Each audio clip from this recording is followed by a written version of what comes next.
Salut les investisseurs, j'espère que vous allez bien et bienvenue donc dans cette nouvelle vidéo de portefeuille dividende. Aujourd'hui nous allons analyser une nouvelle multinationale, cette fois-ci française. Je pense que vous la connaissez tous, il s'agit de Sanofi, mais avant n'hésitez pas à vous abonner, à liker, à partager. Let's go, c'est parti. J'ai également mis à jour deux listes, la fameuse liste des Dividend King pour 2023 et celle des aristocrates dividendes, donc vous pouvez également les télécharger. Alors, au moment où je tourne la vidéo, le prix du cours donc de Sanofi est de quasiment pile poil 108 €. Donc pour le bref résumé donc de Sanofi, qui est une entreprise française dont les activités incluent donc tout ce qui est pharmacie, notamment les médicaments, et plus précisément tout ce qui concerne le diabète, les maladies rares, la sclérose en plaques et l'oncologie, et les produits donc de santé grand public et notamment les fameux vaccins. On passe maintenant donc sur TradingView. D'ailleurs, si vous voulez faire davantage de recherches sur Sanofi, le ticker de l'entreprise c'est SAN. Alors ici on voit le graphe depuis 1987. Et donc on voit ici clairement une première grosse hausse donc des années 94 on va dire, milieu 94 pardon, première hausse jusqu'en janvier précisément 2022 pour partir donc à l'époque on était 94 aux alentours des 7,40 € pour aller sur un plus haut historique de l'époque aux alentours déjà des 86 €. Donc c'était déjà une première hausse assez exceptionnelle en l'espace de 6 bonnes années de quasiment 1061% de plus-value, ce qui est tout simplement exceptionnel. Et on voit par la suite, voilà, ça fluctue pour arriver du coup à un plus haut. Ici, on est aux alentours des 100 €, pardon. J'ai tellement l'habitude avec les dollars. Et le plus haut, réellement le plus haut historique est de 106 €. Donc on est clairement sur des plus hauts historiques. Donc on voit que finalement le cours de bourse est quasiment sur des plus hauts historiques et que ça n'a absolument pas l'air de s'essouffler, bien au contraire, surtout avec la période économique actuelle. Donc c'est également quelque chose de très positif pour les investisseurs par rapport au fait de combattre au minimum l'inflation. On passe ici donc sur le site officiel de Sanofi, sanofi.fr, et on voit directement ici inauguration à Val-de-Reuil de la plus grande unité de production d'Europe de vaccins contre la grippe. D'ailleurs, ils sont passés récemment, j'ai pu voir sur tout ce qui est info à la TV, TF1, France 2, France 3, etc. Et ici maintenant on passe directement donc sur le site officiel de Sanofi, sanofi.fr, et on voit ici en page d'accueil, inauguration à Val-de-Reuil de la plus grande unité de production d'Europe de vaccins contre la grippe. D'ailleurs, ils ont fait un petit marketing entre guillemets puisqu'ils sont passés sur TF1, France 2, France 3 justement par rapport aux futurs vaccins contre la grippe qui devraient arriver incessamment sous peu, c'est-à-dire en septembre-octobre. Donc si vous voulez davantage d'informations, eh bien rien qu'en allant sur le site officiel, vous pourrez déjà en apprendre davantage, par exemple sur tout ce qui concerne leurs différents produits, tout ce qui est recherche et développement, innovation digitale, concernant l'activité industrielle, les différents domaines thérapeutiques dans lesquels ils se développent. Vous voyez par exemple ici, concernant les dernières news de Sanofi, donc ça c'est tout récent, en fin juillet, 21 juillet 2023 d'ailleurs, Sanofi va investir 1 milliard € sur 3 ans pour décarboner et renforcer la production de médicaments et de vaccins en France. Sanofi, partenaire des relais de la flamme olympique et paralympique. Sanofi et les startups ILO annoncent leur partenariat pour adapter la technologie de jumeaux numériques utilisant l'intelligence artificielle pour les patients traités avec des stylos à insuline, les asthmatiques, les Français, l'activité physique, etc., etc. Donc on voit que finalement, Sanofi est clairement à la pointe de la dernière technologie, et d'ailleurs ils sont obligés, s'ils veulent rester dans le top mondial en ce qui concerne le domaine pharmaceutique et également thérapeutique. Alors on passe maintenant ici, toujours sur Sanofi, sur le site officiel. Ici, donc en 2022, le dividende de Sanofi a été de 3,56 € et donc il avait été voté par l'Assemblée Générale en mai, précisément le 25 mai 2023, pour, tenez-vous bien, une hausse pour la 29e année consécutive, et ça c'est également très très positif, surtout pour une société française, parce que il n'y a pas non plus énormément de sociétés françaises, en l'occurrence, qui versent des dividendes de façon croissante depuis autant d'années, donc ça c'est également très positif pour les investisseurs avec cette stratégie. Et donc on voit ici l'évolution du dividende par action depuis les années 2000 et on voit clairement depuis les années 2000 la croissance qui est tout bonnement très très positive et intéressante. Vous voyez donc 3,56 en 2022, 2021 3,33 et ainsi de suite. Et à l'époque en 2000 on était à 44 centimes. Comme je dis toujours, surtout pour les sociétés françaises qui sont très très bonnes, puisque je pars du principe que par exemple Sanofi est une excellente valeur à avoir dans son portefeuille. Le seul problème, la seule chose que je pourrais reprocher, c'est de ne pas finalement verser des dividendes de façon trimestrielle pour pouvoir bénéficier peut-être un peu plus rapidement des effets des intérêts composés, si vous voyez ce que je veux dire. On passe maintenant donc sur Morning pour continuer à analyser Sanofi. On voit ici donc actuellement le rendement est de 3,61%, ce qui est plutôt très intéressant par rapport au secteur en général de la santé qui est lui, si je ne dis pas de bêtises, quand même moins intéressant en termes de rendement. On voit concernant la sûreté du dividende, bien entendu avec les 29 années consécutives d'augmentation du dividende, c'est clairement une sûreté pour les investisseurs en dividende. Alors le score de croissance, noté 6, bon ça c'est le potentiel faible, je n'y crois pas forcément, j'aurais été plus dans les 12, 13 sur 20 entre guillemets. Croissance du dividende sur les 5 dernières années, une moyenne de 2% par an, mais ça c'est pas forcément négatif, dans le sens où l'entreprise se veut sans doute conservatrice, et avec un payout ratio qui est plus ou moins faible, ce qui permet de voir venir dans les années futures. La capitalisation donc de Sanofi sur le marché est de 137 milliards de dollars. Concernant le ratio du cours par rapport à ses bénéfices, il est de 14,5, ce qui est un énorme ratio. Et le bénéfice par action est lui de 6,85 $. On passe maintenant au comparatif des performances entre Sanofi et le CAC 40. On voit que sur les 12 derniers mois, donc sur un an, Sanofi a fait plus 28%, quand le CAC 40 faisait seulement, entre guillemets, plus 18%. Donc Sanofi à lui tout seul bat le CAC 40. Et si on regarde les performances sur les 5 dernières années, on voit que Sanofi fait plus 65% et que le CAC 40 fait plus 37%. Donc on voit également sur les 5 dernières années que Sanofi bat l'indice du CAC 40, ce qui est plutôt positif. Et donc vous voyez forcément, c'est pas forcément intéressant d'acheter finalement des ETF qui répliquent des indices, etc. quand vous avez finalement des sociétés qui à elles toutes seules battent le marché ou certains indices. Alors toutes ces sociétés ne font pas ce genre de performance, mais voilà, ça peut être également intéressant de faire du stock picking. Alors concernant la valorisation de Sanofi sur le marché, on voit ici, concernant le graphique, donc on voit tout ce qui est vert, vert dégradé, clair, foncé, potentielle zone de sous-évaluation, en jaune, jaune dégradé, potentielle zone de surévaluation. La courbe que vous voyez en bleu, c'est la potentielle zone donc théorique, et en noir, donc la courbe noire, c'est le prix réel de l'action à l'instant T, et on voit que finalement, alors d'après Morning, le cours de bourse, finalement, l'entreprise en général n'est pas forcément surévaluée, légèrement, mais ça reste finalement, même si on est sur des plus hauts historiques, ça reste finalement assez abordable.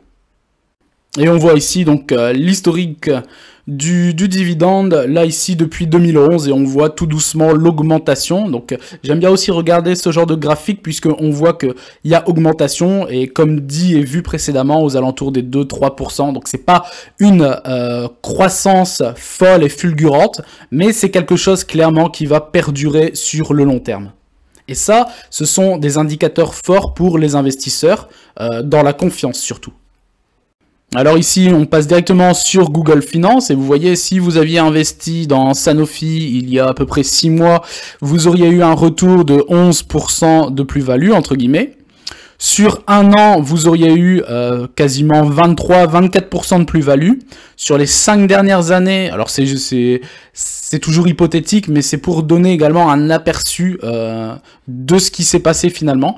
Donc sur les 5 dernières années, vous auriez potentiellement eu 32%, 33% de plus-value. Et au maximum, alors je pense que il doit y avoir quelques briscards parmi nous qui ont dû investir, on va dire dans les années, que je ne dise pas de bêtises, dans les années 90, 80, oui, dans les années 90, et là, le retour aurait été de quasiment 1300%, 1295% précisément. D'ailleurs, n'hésitez pas à mettre en commentaire si vous avez Sanofi dans votre portefeuille, et si vous l'avez, même si vous ne l'avez pas d'ailleurs, qu'est-ce que vous pensez concrètement de Sanofi ? On passe maintenant ici donc au fameux compte de résultats, donc j'ai pris carrément annuel. Donc on retourne depuis 2018, donc on voit 2018 35,7 milliards d'euros, de dollars, ça je ne sais pas, mais de chiffre d'affaires pour un bénéfice de 4,3 milliards d'euros. Ce qui est déjà excellent. 2019... on voit ici donc augmentation de quasiment 2 milliards d'euros, passant à un chiffre d'affaires de 37,6 milliards d'euros. Par contre, un bénéfice qui baisse légèrement, passant à 2,7 milliards d'euros. Stabilisation, quasiment une stabilisation pour 2020, donc avec le Covid. Chiffre d'affaires donc de 37,3 milliards d'euros et un bénéfice par contre lui qui a littéralement explosé et je ne vais pas rentrer dans les détails mais je pense sans doute savoir pourquoi, avec un bénéfice donc qui passe à 12,2 milliards d'euros. Donc on voit par rapport à 2019 où le bénéfice était de 2,7, on voit qu'en fait en l'espace d'un an et du coup avec le Covid et forcément les vaccins, les masques, etc. On voit clairement que Sanofi a fait 10 milliards de bénéfices en plus par rapport à 2019, ce qui est tout bonnement énorme. 2021, légère augmentation du chiffre d'affaires passant à 39,1 milliards d'euros et par contre un bénéfice forcément qui redescend, donc qui est quasiment divisé par deux puisqu'on redescend à 6 milliards, mais qui est toujours supérieur à 2019 et 2018. On va dire que 2020, c'est clairement une année exceptionnelle en fait pour l'entreprise. Et 2022, réaugmentation toujours du chiffre d'affaires de quasiment, que je ne dise pas de bêtises, quasiment 6 milliards d'euros, puisqu'on passe à un chiffre d'affaires de 45,4 milliards d'euros et un bénéfice qui continue d'augmenter pour passer à 8,4 milliards d'euros. Donc très clairement, le compte de résultats sur les 5-6 dernières années, il est exceptionnel en termes de bénéfices, en termes de stabilité et même en termes de croissance. Donc tout est positif finalement dans ces chiffres. Vous voyez, on voit la variation ici, plus 15% par rapport au chiffre d'affaires avec 2022. Concernant les charges d'exploitation, plus 12,5%. Résultat net, plus 34,5%. En fait, tout est en augmentation. La marge bénéficiaire également, elle prend plus 16% d'augmentation. Également, le bénéfice par action, il explose également, passant quasiment à 26%. L'excédent brut d'exploitation, c'est-à-dire le EBI TDA, lui, pareil, il explose de quasiment 25%. Donc, en fait, tous ces chiffres sont clairement solides et très, très positifs. On continue l'analyse donc de Sanofi ici sur Yahoo Finance. On va voir un petit peu en ce qui concerne, ça on l'a vu, donc les éléments financiers avec le compte de résultats précédemment sur Google Finance. Ici, ce qui pourrait être intéressant, c'est l'évolution donc du taux de recommandation. On voit, donc vous voyez, par rapport aux différents analystes, le taux de recommandation est situé finalement entre acheter et détenir, même plutôt acheter. Donc ça valide le fait de voir tout à l'heure le graphique sur Morning où finalement l'entreprise n'est pas forcément surévaluée. Et donc ici juste en dessous vous voyez concernant les différents objectifs de prix fixés par des analystes. Alors forcément il faut toujours prendre ça avec des pincettes parce que finalement ce n'est que hypothétique entre guillemets. Par rapport au prix actuel qui finalement est potentiellement faible, on voit une moyenne estimée aux alentours des 111,80 €, 111 €. Sinon, au plus élevé pour le cours de bourse, on serait potentiellement aux alentours des 138 euros, 140 euros grand maximum. Donc on voit que par rapport à ces estimations, eh bien, le cours de bourse a encore de la marge pour être réellement surévalué. On continue ici sur Yahoo Finance. Alors, ce qu'on peut remarquer également, c'est la valeur de l'entreprise qui est, elle, on l'a vu précédemment, aux alentours des 137, allez, un petit 140 milliards de dollars sur le marché. Et donc, si on le divise par rapport à son chiffre d'affaires, finalement, le ratio n'est pas si énorme que ça. On est aux alentours de x3. Donc, c'est... Voilà, c'est pour ça que j'en reviens tout à l'heure, mais elle n'est pas forcément surévaluée, cette entreprise. Et c'est potentiellement, finalement, un prix... assez correct pour, pourquoi pas, investir. Concernant la rentabilité, alors les marges sont quand même très très bonnes. Marge bénéficiaire ici, on est aux alentours des 18,7-19%. Donc c'est très très bien en termes de marge.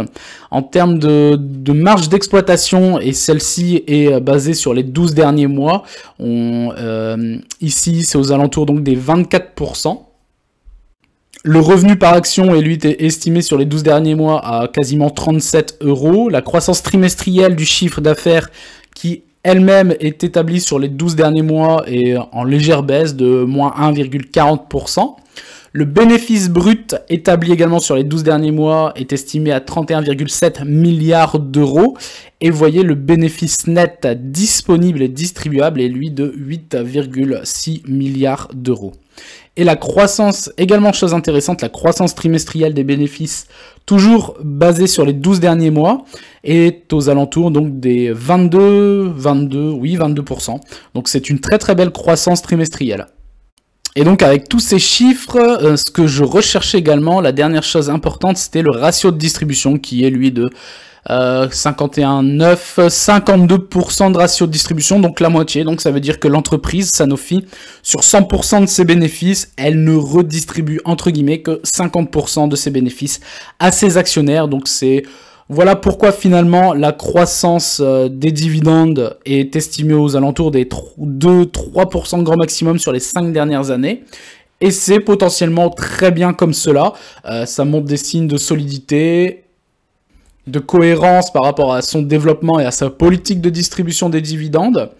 Et ça laisse aussi également le temps de voir venir pour les années futures, au cas où il y aurait, surtout avec l'actualité économique, potentiellement des difficultés, perte de chiffre d'affaires, de bénéfices, etc.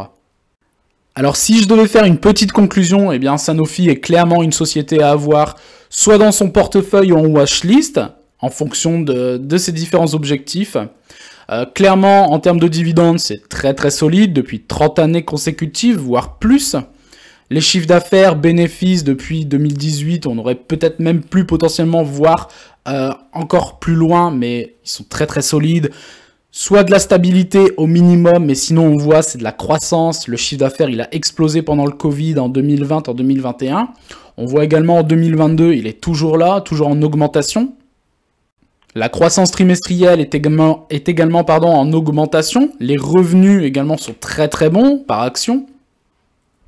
La politique de distribution des dividendes est très safe. L'entreprise est leader européen dans son domaine concernant les vaccins contre la grippe.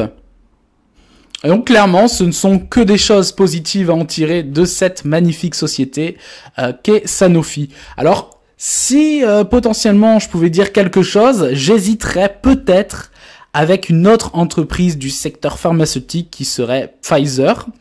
Je crois que je l'avais analysé dernièrement et les chiffres étaient également excellents, sauf que l'entreprise a vu sa valeur vraiment diminuer et potentiellement je pourrais dire que pour l'achat, vaudrait peut-être mieux prendre Pfizer que Sanofi, mais ça c'est un choix personnel. Mais voilà, dans tous les cas, c'est tout bon concernant les voyants. Les voyants sont ouverts. Et je pense que c'est même une entreprise, vous pouvez dormir sur vos deux oreilles si vous investissez dedans, voilà. J'espère que cette vidéo vous aura plu, n'hésitez pas à vous abonner, à liker, à partager, et je vous dis à très bientôt pour une prochaine vidéo, ciao!